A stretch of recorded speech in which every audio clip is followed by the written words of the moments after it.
You're watching City Channel 4, your window to our community. I'd like to thank the Iowa City Public Library for hosting us. The library channel this will be broadcast on and probably repeated on, so I'd like to thank all those that have joined us. We're right in the middle of the local food festival week here at Iowa City, and we're glad to be part of that. Most of those events are sponsored by Field to Family, and we thank them for allowing us to be part of the local food festival. And a couple other interesting things coming up. Tomorrow will be the local food fair at the Iowa City Farmers Market. The culinary walk is Thursday night, September 15th, starting at New Pioneer Co-op and many of the other fine restaurants. I believe you could buy tickets and start at any of the restaurants. You can find all of this information out at fieldtofamily.org. Couple events coming up for the Sierra Club on October 2nd on a Sunday. There'll be an Manor Nature Trail walk followed by a brunch. And then on Wednesday, October 19th, there's going to be a program here at the Iowa City Public Library at 7 o'clock called Wild Utah, America's Red Rock.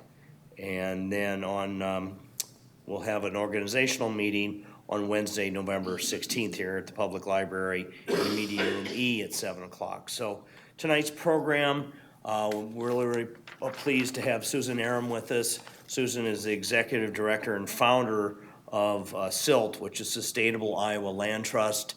I had the pleasure of first meeting Suzan 4 or 5 years ago, and I think that her organization is wonderful. I'm a firm believer in land trusts of all kinds, but I had never heard of one done setting land aside to raise food. So we're really happy to have Suzan with us to explain exactly what how these land trusts work, how they work to protect our local food sources. And so we're very excited to have Suzan with us, and I'll turn it over to her.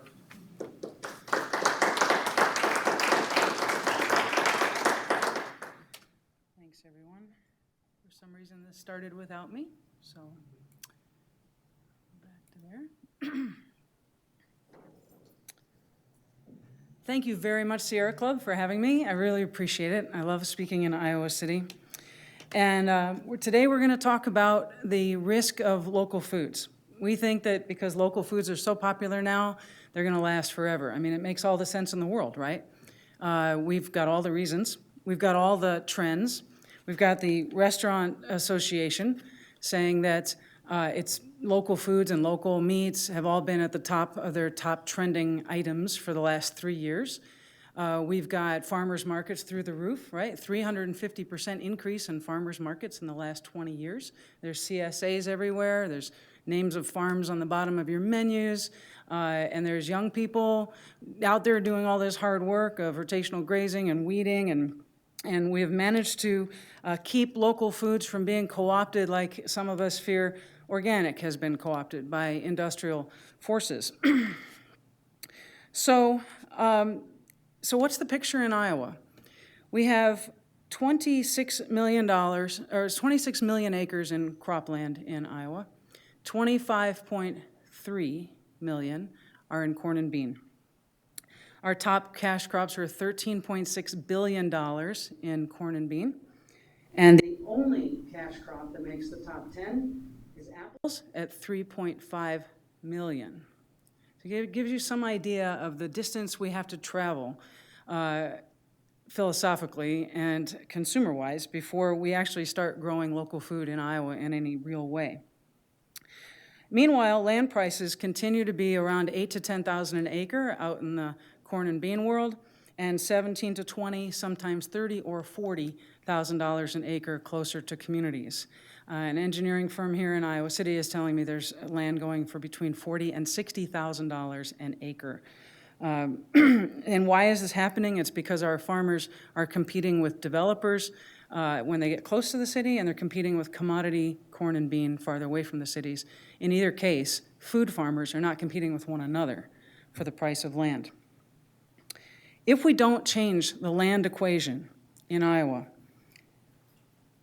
we are going to have wage workers as farmers. We're not going to have these young ag entrepreneurs that you so much love to see at the farmer's market. Hy-Vee has bought its own farmland to grow its own food. Costco owns its own land. Walmart, which announced 2 years ago that it would double its locally sourced produce in its stores between 2013 and 2015, owns its own land. So what happens when that happens is that farmers stop becoming price makers and they start becoming price takers. They take what they can get from the major companies that are buying their produce. We saw this happen with hog farmers in the 80s. They were so thrilled, individual hog farmers, when they could find one customer for their hogs and they didn't have to go out shilling their hogs all over the place because they were farmers after all, not salesmen.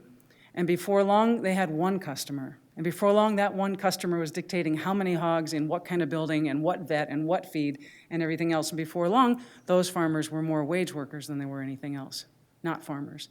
And you can't expect anything different from our local food farmers when the likes of Walmart, even Hy-Vee and Costco get into the action.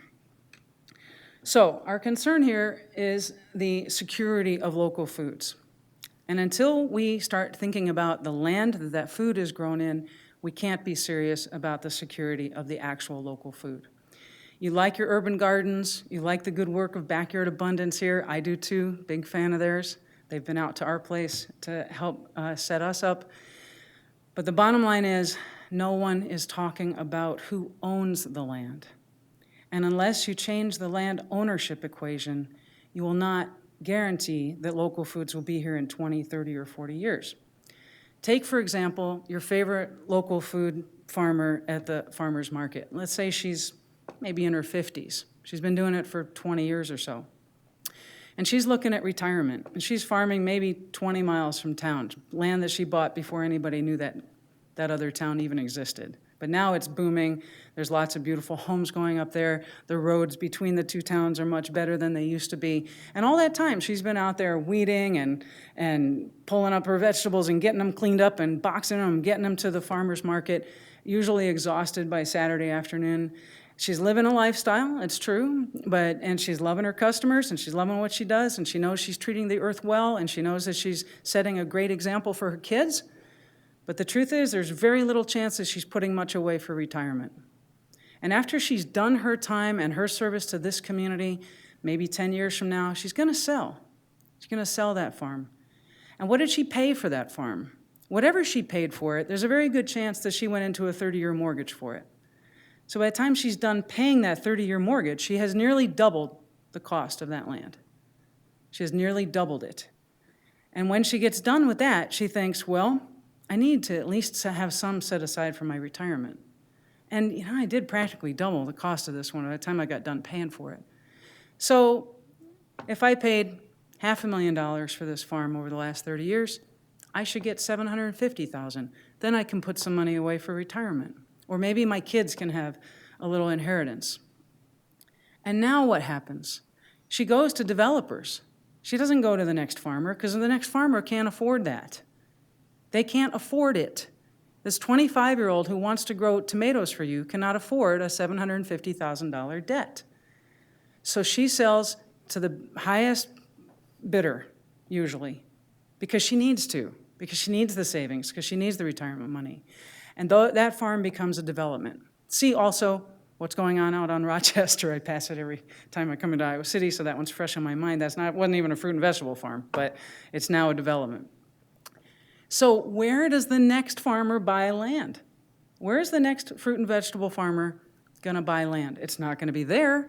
It's not going to be the entire concentric circle around there. It's going to be another 20 miles out. And the next generation, another 20 miles out. And pretty soon, in about 20, 30 years, you're going to notice that young farmers are figuring out it's a pretty stupid idea to go into farming when you have to drive 3 hours to sell somebody a tomato.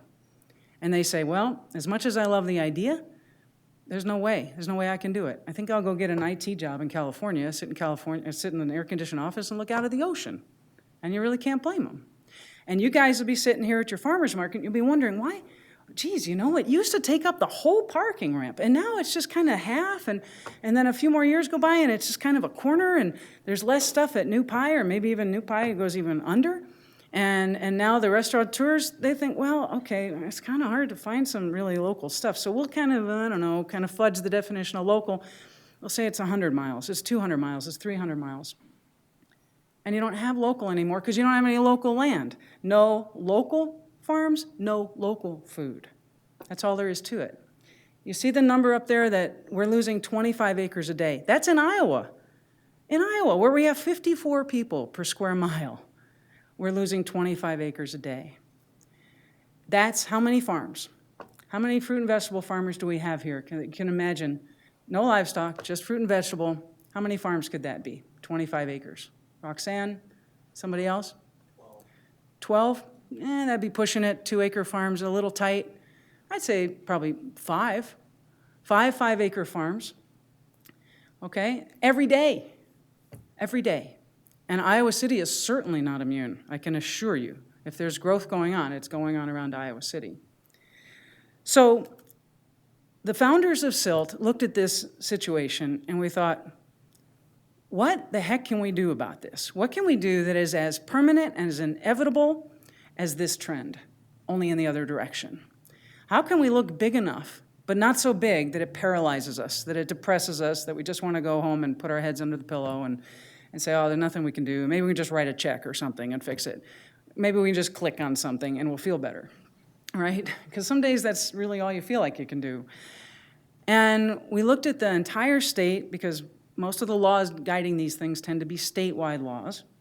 And we looked at the trend and we saw what everybody else was doing. We spent 2 to 3 years talking to hundreds of people across Iowa and the nation, but across Iowa saying, what can we do about this? Is this a problem? And if it is a problem, what can we do about it?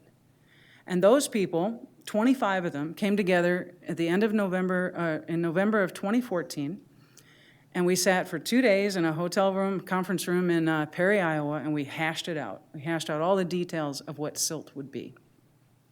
We decided on a land trust instead of a nonprofit organization instead of a for-profit organization because Iowa has certain state laws that actually cap the amount of land that investors can have in Iowa, that can own, and for how long they can own it, et cetera. So we had a feeling that we'd hit the ceiling on that pretty quickly, and you don't want to spend years trying to organize something that you hit the ceiling. As soon as you're successful, you have to stop.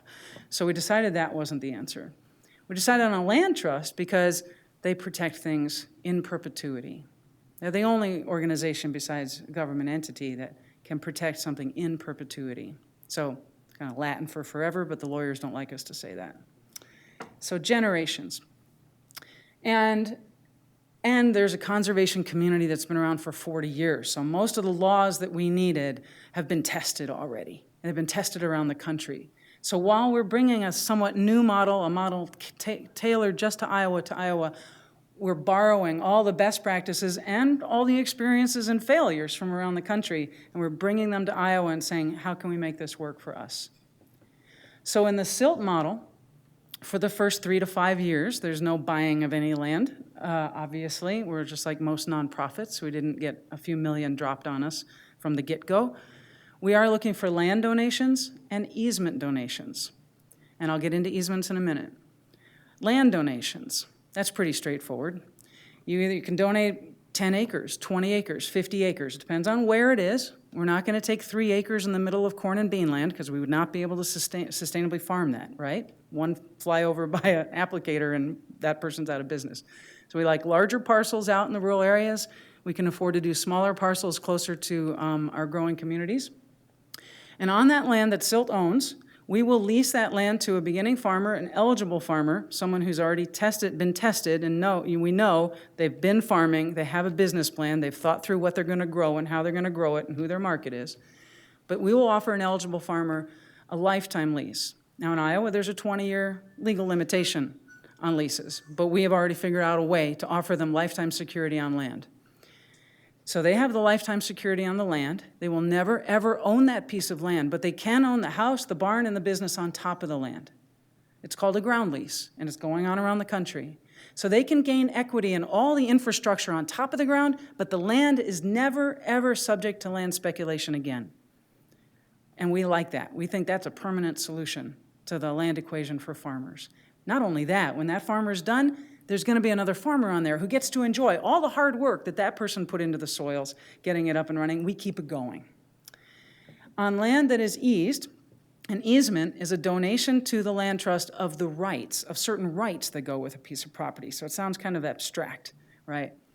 But what it is when you have a piece of land and you want to keep it in your family, maybe it's been in there 100, 150 years, you don't want to sell it, you don't want to donate it, but you're not too sure about those grandkids and what they're going to do with it. You say, I want to restrict the uses of this property. As some of you know, Iowa Natural Heritage Foundation or Burr Oak Land Trust, all excellent organizations to protect land from development, and we love them and we all support them. But in our research, we realized that what they don't do is protect farms as farms. Farms, kind of a four-letter word to them. I don't know why. So we protect farms as farms. So in our legal document that attaches to the deed for whoever owns that land for the next 7 generations, only sustainable food production can happen on that property. And what does sustainable mean? I make some lists up there. We've defined it on our website. We've defined it in our policies. But most importantly, we've decided, especially the farmers on our board, to just go with 5 third-party certifications for now.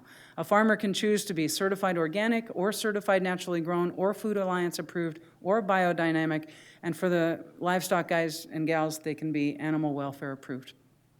It's going to be one of those 5 certifications or something equivalent in the easement. So we allow the person to live there. If there needs to be a second house, the second house can go there. But everything that goes on that farm needs to be ag-related, sustainable food production related.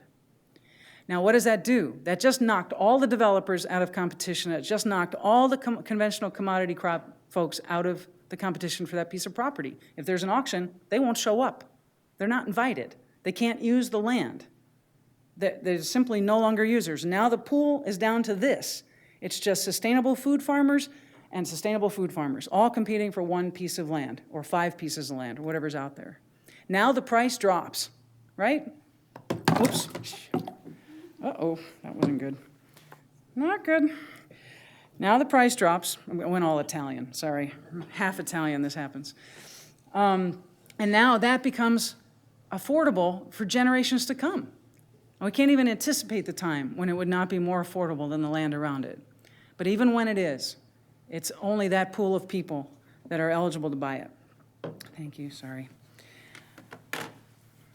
Now I broke something. I think it's okay. So, why would anybody volunteer to reduce the value of their land or donate land? They would do it because they believe in it. That's the first thing. They believe this is a gift to the community, and that gift will pay off for generations to come, and that's a legacy they've decided they want to leave the community. But that's an awful big give, isn't it? That's awful big. Donate a piece of land or an easement. Well, thankfully, there are federal and state tax incentives that make it a little easier. Thank you. At the federal level, there's a new law passed in 2015, that big omnibus bill that happened at the end of 2015, that gives landowners a 50% deduction of their adjusted gross income for up to 16 years, for up to the value of that loss of value, okay? So if your property goes from $30,000 an acre because you're right up against Iowa City to $7,000 an acre because you just restricted it to food production, that $23,000 an acre is considered a charitable donation to the land trust, and that is a charitable deduction. And since most people don't make enough money in a year, I don't know anyone who does, to take advantage of that donation in a single year, you can do it over 16 years now. At the state level, there's a 20-year tax credit. So for somebody who donates land or an easement, at the state level, it's a $200,000 value donation. You can get up to $100,000 in tax credits. That means you would have paid $100,000 you would have paid in taxes, you wouldn't pay. It just simply comes off the check, off the bill every year. That you would have paid $3,000 that year, gone. $3,000, that gone. Okay? Until you hit the value, 50% of the value of what you donated. So I say this not to mess with your heads because it's hard to hear those figures and keep it all together. But because, so that you understand, there's been 40 years of work by the land trust community that SILT, by the way, had nothing to do with. We're newbies, so we just get to ride their tide. And we're thrilled about that because we don't have the money to buy land. But that work has finally been accomplished. That was a function of power. That was a function of coalition building. Everything from the NRA and Ducks Unlimited to the National Farmers Union and all the land trusts got together to get that federal legislation passed because everyone agreed that we had to protect a certain amount of our land from development, and in our case, for sustainable food production. So that's what SILT is about. That's the model that we've developed. In the first year and a half, we are already talking to more than 45, we're now at 48 landowners, about more than 5,700 acres of land. In corn and bean terms, that's nothing. In fruit and vegetable terms and pasture terms, that's incredible. That would support an awful lot of food production. And according to the Iowa Department of Public Health publication from 2 years ago, if we only transitioned 123 acres per county in Iowa to food production, that food you can eat, we would feed every man, woman, and child in Iowa. Every one of them. 123 acres. Many of you know somebody with 123 acres, so let's get talking to them.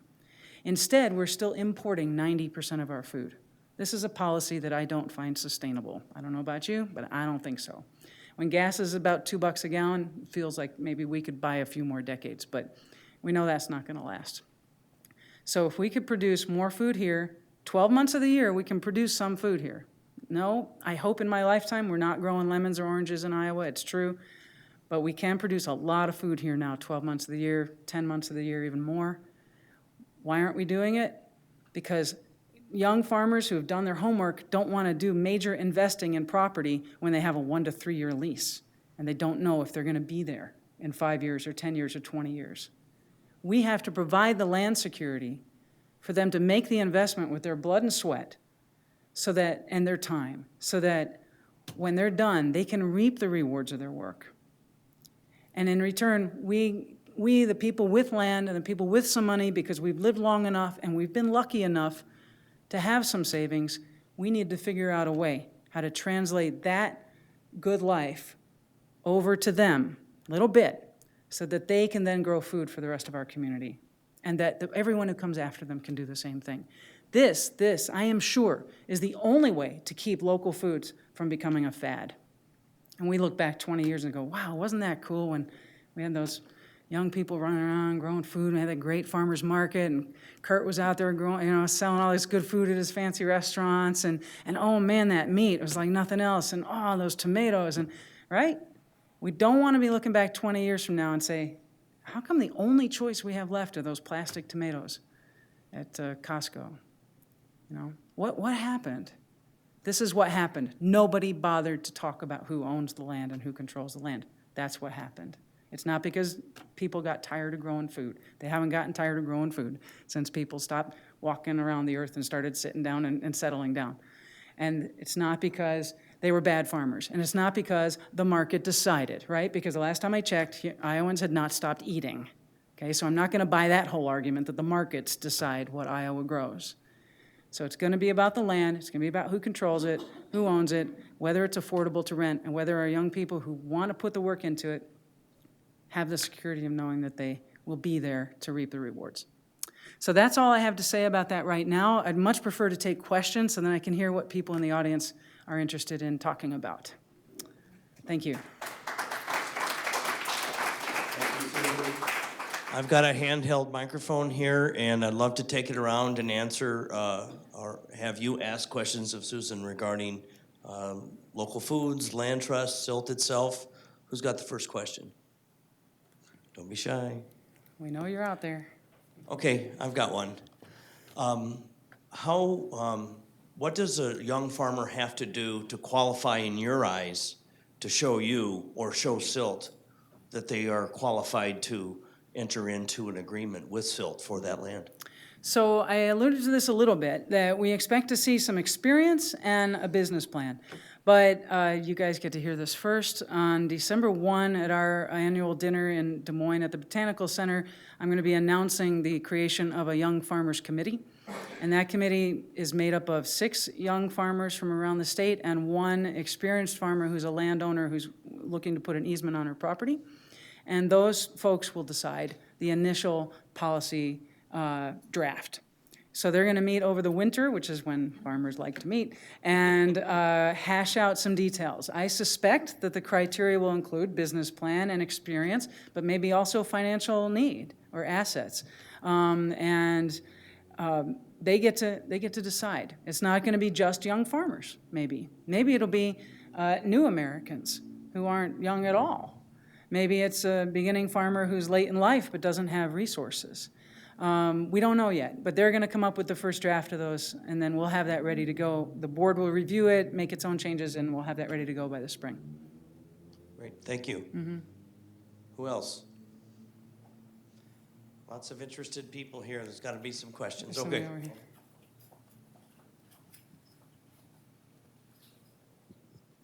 I've just moved here from Michigan, and I'm just curious, is there anything like this going on in Michigan? Because I've heard of land trusts, but it's mostly for natural area preservation. Right. Boy, you know, I can't specifically say about Michigan. The only other land trust I know that is this specific about its easements is the PCC land trust in outside of Seattle. And that was created quite by accident when the food co-op's main producer walked in the door and said, I'm out of business because they're selling the farm. And the food co-op got together and bought that farm so that they could keep their food coming in, which is, by the way, I think something we should probably wake up to around here. And they do require sustainable transitioning to organic on all their farms. But no, in the Midwest, Minnesota doesn't have a farmland trust. Illinois doesn't. Missouri doesn't. Nebraska has a very healthy land trust. I'm not sure if it protects farms as farms. South Dakota doesn't. So I've actually been getting calls from all over the Midwest for sure. I don't know about Michigan. Some land trusts, the conservation land trusts, are learning though. The National Young Farmers Coalition has been doing some incredible work educating land trusts that are already established about how to protect farmland for exactly this. The cool thing is we don't have to retrofit. We're taking all that education now and just starting that way. Susan, what happens when you have a farmer that doesn't work out on your land? Say you enter in with a new farmer and just things don't work out for him or her. What protects the land, and how does SILT have protection? How does that all work out? Well, you know, the best basis of any relationship like that is a legal one. You know, you want to have a good relationship, but you have to have the appropriate leases in place. And leases are great because they set expectations. They spell them out. And properly written by attorneys, they say what you really think they say, as opposed to writing something in your own words and hoping that a judge interprets them correctly. So a lease protects a farmer who follows that lease from arbitrary and capricious behavior by a landowner, whether that's the land trust or someone with eased land. Someone can't just come in and cancel a long-term lease because a farmer's doing exactly what the lease says that farmer can do. But it also protects the landowner if that farmer's violating the lease left and right. A lease is not a license to kill or a license to do whatever. It is an agreement about how that land will be farmed. Yeah, my question is, I wonder what SILT is going to set up to protect these farmers in case their land gets accidentally sprayed. Because, you know, down in Missouri, this 900-acre peach farmer ended up getting his whole grove sprayed. It's wiped out. Yeah, I know. You know, I happen to be on the board of the Farmers Union, and that's one of our big issues is spray drift. And we've been lobbying to strengthen the laws for negligent applicators, as they're called. And I actually think that's the solution. There is one solution, which is you talk to your neighbors and you let them know what you're doing, and you ask them to show some respect for the kind of farming you're doing. I don't think that's the be-all and end-all, especially these days because neighbor relations have become disarticulated. Is that the right word? They've kind of become disengaged. So when the farming neighbors used to, for example, a corn and bean farmer used to spray his own fields, and he also used to go to church with the same family. You know, the families all ran into each other, church and the grocery store and the Little League. That's not quite happening anymore. And on top of that, a lot of corn and bean farmers are going to their co-op, which is then hiring the applicator who may live an hour or two away. A lot of the applicators who spray around here from Davenport, And that applicator answers to one entity, that's the co-op, and it says, you need to spray X number of fields in this week, and then we like you and we'll rehire you. And if you don't do that, then we won't rehire you. Well, so what does that applicator up in the sky care about your corn and bean, your organic fruit and vegetable operation, right? There's no, that's all gone. And so we're gonna have to rely on law, unfortunately, I think. There's no substitute for getting to know your neighbors. We know a lot of situations where just doing that has helped immensely. But in those other situations, we have to strengthen the laws. That's not the job of the land trust. Our job is to secure land, which is an awful big job, one that no one else has had the audacity to take on yet, which is why we're here. But I could see us easily joining in alliances that would make sure that our farmers are successful, and that's certainly one way. By the way, the other thing we need to do to help our farmers be successful, I noticed today, Rabobank is a huge ag lender internationally. And 2 years ago, it declared that local foods are permanent and mainstream now. Rabobank, I couldn't believe I heard it, right? Because Rabobank, I'm pointing to my husband, is one of the banks that we called to try to get financing on the farm north of Iowa City. And they hung up on us when we told them we were gonna do fruits and vegetables. They hung up, didn't even have the courtesy to say goodbye.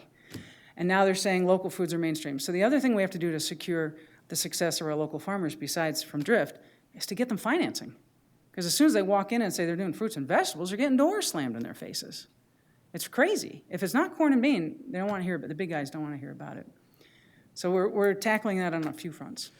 Susan, isn't there a website that organic farmers need to register with their land that the sprayers and the applicators are supposed to be looking at that identify, the ABC farm as an organic no-spray zone? Yes, our land is registered at that. It's the Department of Ag and Land Stewardship.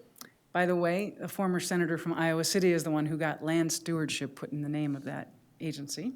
Gene Lloyd Jones, one of our founders. I thought that was a good thing. And the Department of Ag and Land Stewardship has a specialty crop registry where you can register your farm with your location, say what you're doing. If you have bees, that helps. That's a little extra protection. But the penalties are so weak that only the most conscientious applicators are looking on those sites. We did have one call me, actually, and say, hey, we didn't have exactly your township and range. Can you let me know? I thought, wow, that's pretty cool. So they are out there.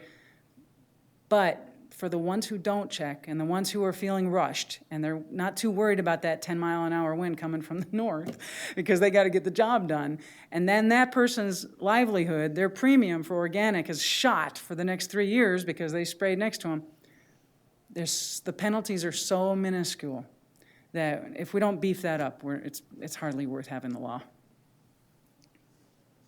Hey, Susan, I'm wondering if the land that's going to be going to the beginning farmers through SILT will be applicable to federal programming, federal Absolutely. dollar, like CRP, Oh, yeah, absolutely. CSP, things like that. Most of the federal programs I know about are based on the operator.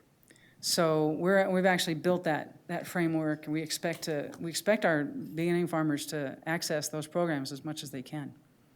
What they wouldn't have eligible to them if it's a SILT-owned farm is the 45% down payment at 1.5%, that sort of thing, because they won't be buying.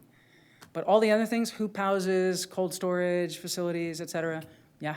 But something like CRP where you're having land that's actually, something like CRP where you're having land that's not in use, would that fall into not being as SILT, so you say SILT supports land that's being used for sustainable farming? Right. If pieces of this land are being inactive but are still within the federal funding stream, I'm not sure if that's... Yeah, no, I understand. One of our advisors is Paul Johnson. Some of you guys, it sounds like a very common name, so maybe you wouldn't know him, but he's from Decorah, and he was the NRCS director under Bill Clinton in Washington, D.C. NRCS is the Natural Resource Conservation Service.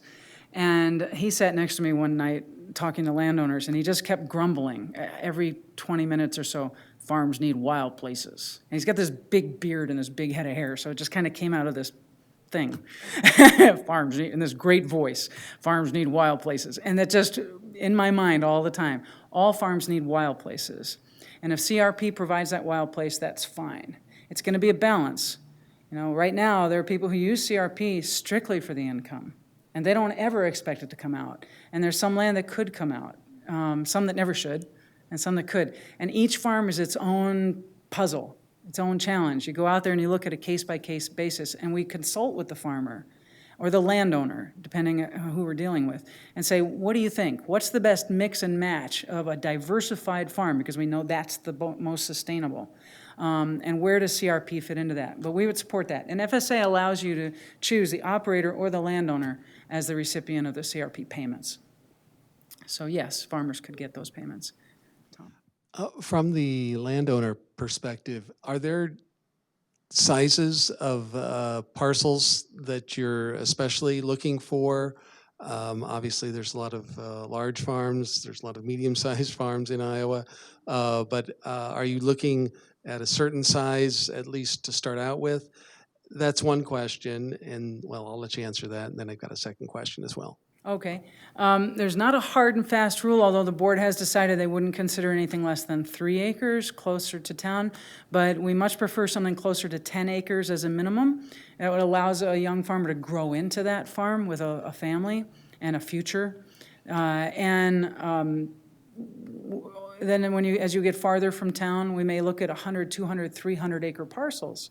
If we're looking at those, we're probably looking at a rotational grazing operation, in addition to a perennial crop operation, in addition to an annual crop operation. I mean, when you've got that much land, you can support a lot of food farmers. And we would be looking for young farmers to bring us proposals that combine those efforts, you know, groups of farmers that want to work together, partnerships, cooperatives, collectives, LLCs, we don't care. But folks who could make the most of that 200 or 300 acre swath. I think that's a lot of ground for a single person to try to tackle, and a great opportunity for many people to benefit. But we're already talking to, I think probably after this summer showcases, we had probably a dozen landowners with 200 to 300 acre parcels, and we're pretty excited about it. Now, as a landowner, I want to assure them that if their land is in corn and bean right now, or CRP, and they're counting on that income right now for their retirement, and we're not about to ask them to yank it out from under themselves and say, this has to be in strawberries and broccoli next year. We're not going to do that. You know, we're a 200-year organization. We got time. So if a 78-year-old woman comes to me and says, I have 200 acres I want to protect, what are you going to do to my rent? I'm not going to tell her we need to throw your tenant off next year. You know, we're going to have a transition. But we know that that easement will be in place and that that's the direction we're moving in. So. Part of the point is that it's not an all or nothing proposition where a landowner is being asked to give up all acreage. And the other point to clarify is that they can stay on the land in their home, I assume. And part of the issue may be farmstead splits. For the people who are working the land, would they also be living on the land if they can get a farmstead split zoning, or that's not a major issue? No, that is an issue, actually. This is labor-intensive farming. So we tell all landowners who are talking about doing this that we need to make sure there's a place for the farmer to live. And yet, somewhere in the back of my mind, we want to avoid serfdom, right? So there's this balance, too, and that's why we consult with planners and other people. But you're right, it's not all or nothing. You kind of asked a few questions there. There's so many scenarios. So imagine the corn and bean farmer who's ready to retire, and he's got 350 acres on the edge of Iowa City, and he's been counting those dollars since, the last 10 years. And so he's ready to sell. He's tired, he wants to move to Florida or whatever. But when he sells that 350 acres, there's no doubt that he's going to get hit broadside with capital gains taxes. So I would love to go talk to that fella and his wife and say, you've got this beautiful farmstead here, wonderfully maintained outbuildings, a well, a septic, and if you did a farmstead split on that and made it 50 acres or 40 acres around the house and donated that to SILT, you would have this amazing tax deduction, charitable tax deduction that you could take up to 6 years to counterbalance your capital gains taxes. And there's nothing quite like a tax deduction to get to a farmer, right? And I don't blame them. But it's a tax deduction, as is the easement, a tax deduction that doesn't require them to go into $750,000 of debt by buying a combine, so that when corn drops below 3, they can't afford to pay off the combine, but they got the great tax deduction, right? So there's that. You can take a part of the farm and donate it to SILT and sell the rest. you can sell it to corn and bean or development. We don't care. You want to build a development around one of our farms? Have at it, because those are the people who our farmers are going to be selling their vegetables to. So we're actually working with a number of developers right now around the state to hash out the details of what that would look like. They're called agri-hoods by AP. I think that's a lousy name. Agro-communities sounds like they're aggravating. So I don't know, it's a little hard. But, these are communities that instead of planting a golf course in the middle or a city park, or not instead of, maybe you put a food farm. But in the 80s and 90s, developers tried to do this. And by the way, there are a lot of parcels around here we could do that with. People who are sitting on 200 acres, even 100 acres. And they could surround it with housing, get the money they need out of that, donate the rest to SILT. We'll manage it. We'll run it. And it'll be affordable now for that farmer because they're not competing with the big houses and those prices. So we're working with developers for that. And we're hashing out that deductibility. Because even developers are going to see these huge gains as they sell their houses. And we're saying, use us. That's why we created it as a land trust. Because we know ultimately, our ultimate goal is to put that farm in the hands of someone who otherwise could not afford it. My shorthand for that is young farmer, but it's not just young farmers. I was going to say is that in the 80s and 90s, developers tried this around the country. We'll do this. Farms, we'll be cutting edge. Well, they put the farms in the middle of the developments, they put the homeowners association in charge of the farm. So when was the last time a homeowner had a clue about how to find a farmer to farm a piece of land? I mean, it's not usually part of the skill set, right? So these suckers just fell apart. They were just disasters.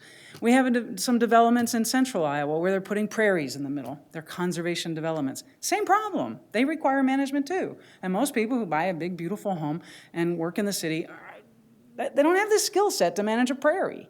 So they're falling apart as well. Why not just build it in that the nonprofit that's actually created to do this be the manager? Give us the farm, give us the land, take whatever tax breaks you get, and we will find the farmer. And guess what? That makes us more sustainable too, because we get rent from that farm. Our mission is to keep it affordable, so we're not going to gouge the farmer, but we get rent. And some of that rent will help pay for the staff to manage the farm. I think it's a pretty sweet solution. Yes.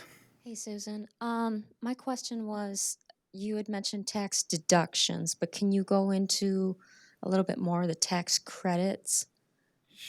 Yeah, I did a little bit earlier. Yeah. So, and I'm not a CPA, I'm not a tax person, I'm not a lawyer. I always have to say all that. You need to consult your own experts about this for your particular situation, but at the state level, there's the tax credit.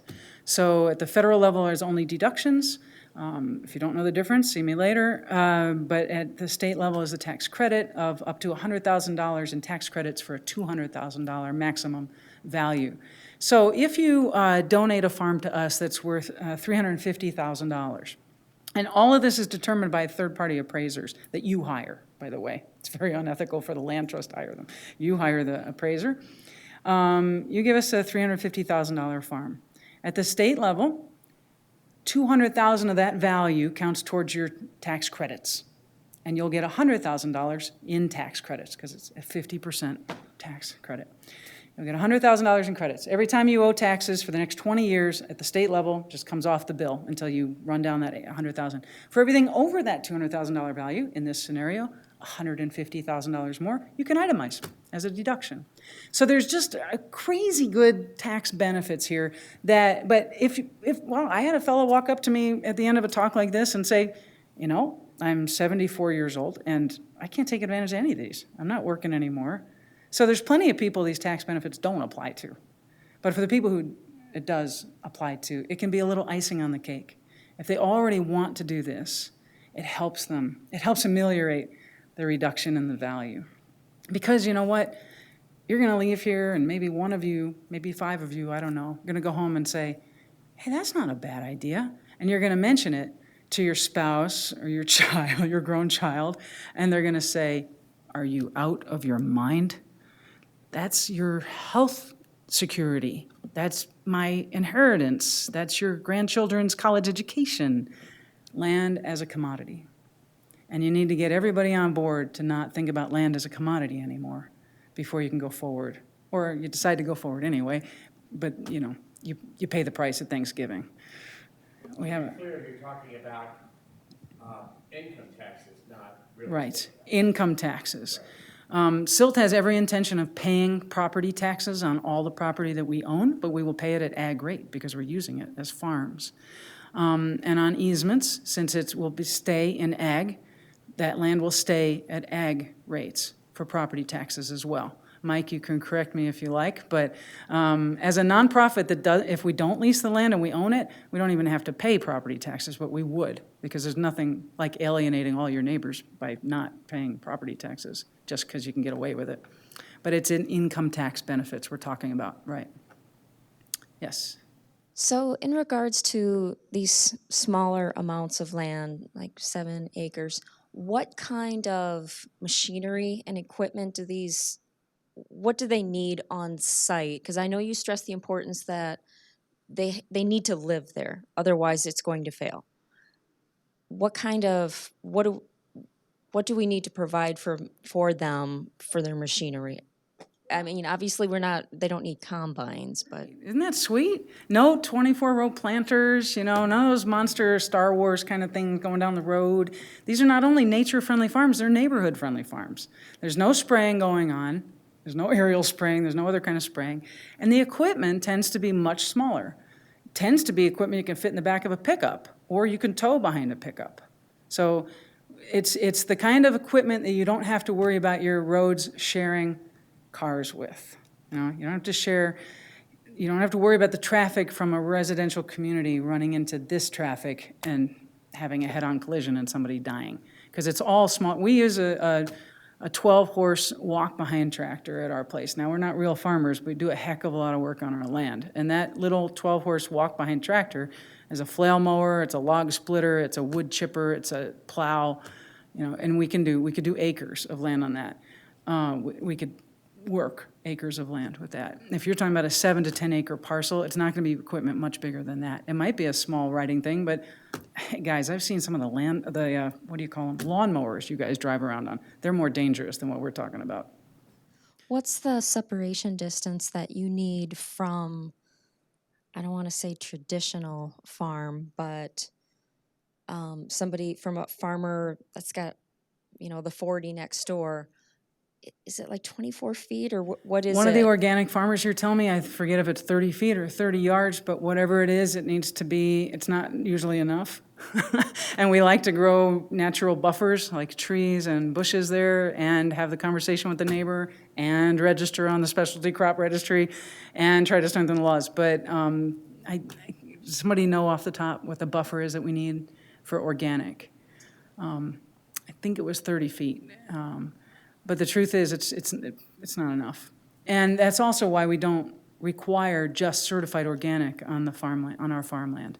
Certified naturally grown or Food Alliance approved or a little lower standards, and they're a more practical choice for some of these farmers.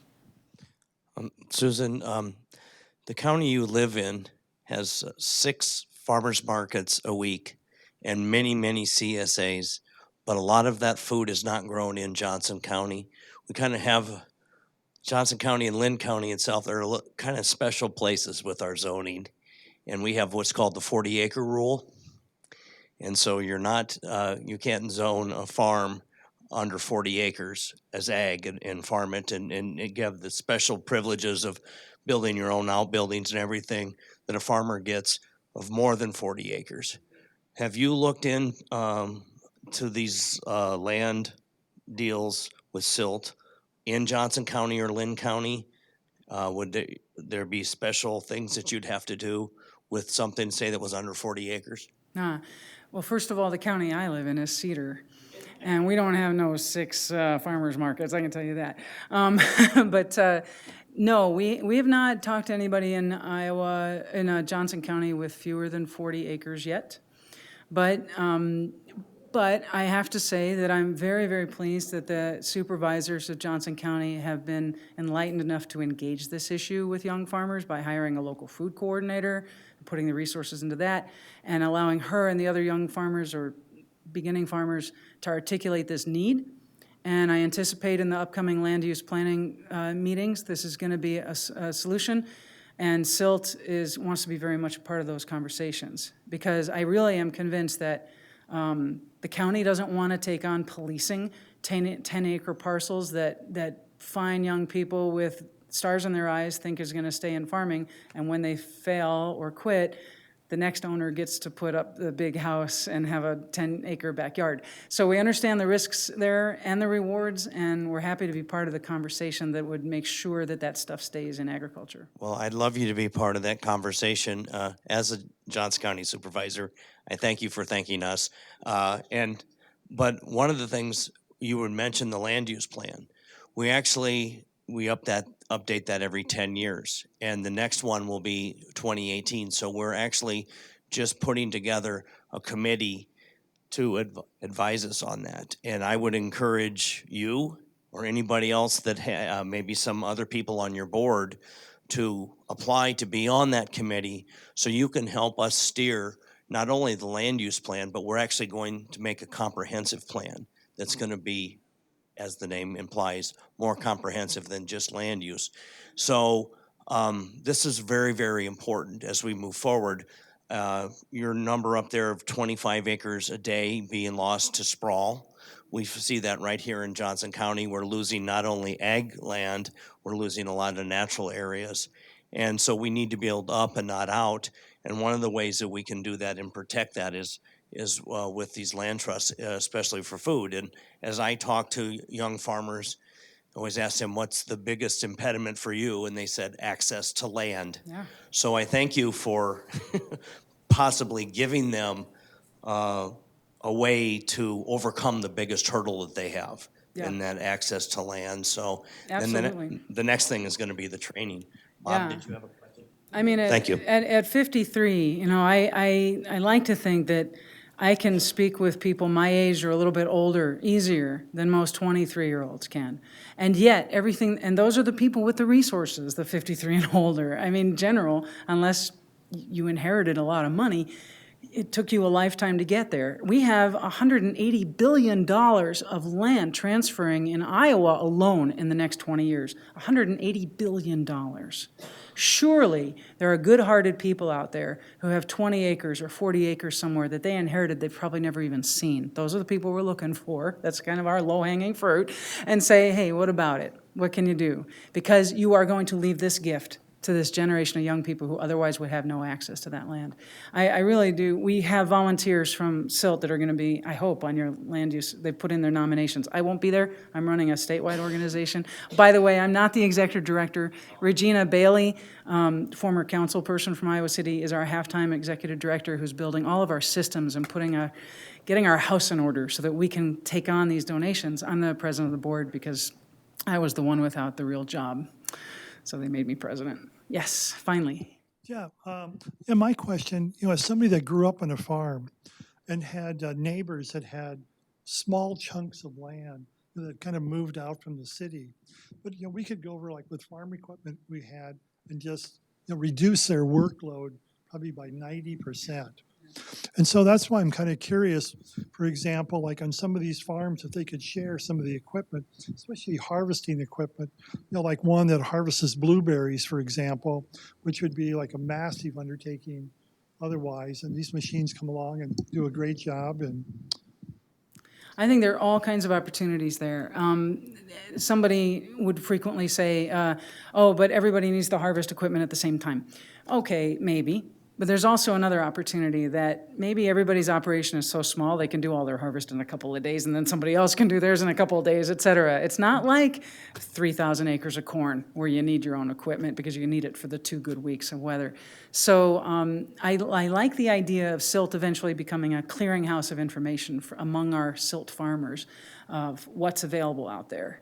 I think that's the perfect example. If we have a 40-acre piece that there's 4 people farming 10 acres each, why shouldn't they be sharing equipment? God knows in our suburbs, guys, we should be sharing the lawnmowers, okay? I mean, you all don't have to have your own lawnmowers. It's the same problem. Okay, I think that's just going to about wrap it up. Thanks, Great. everybody, for coming. Thanks, Susan, Thank you for so much. being with us. Let's hear it for Suzan Erem you. and SILT. Thank you. You're watching City Channel 4. On TV, online, on demand, on Facebook, and now on the go on your mobile device.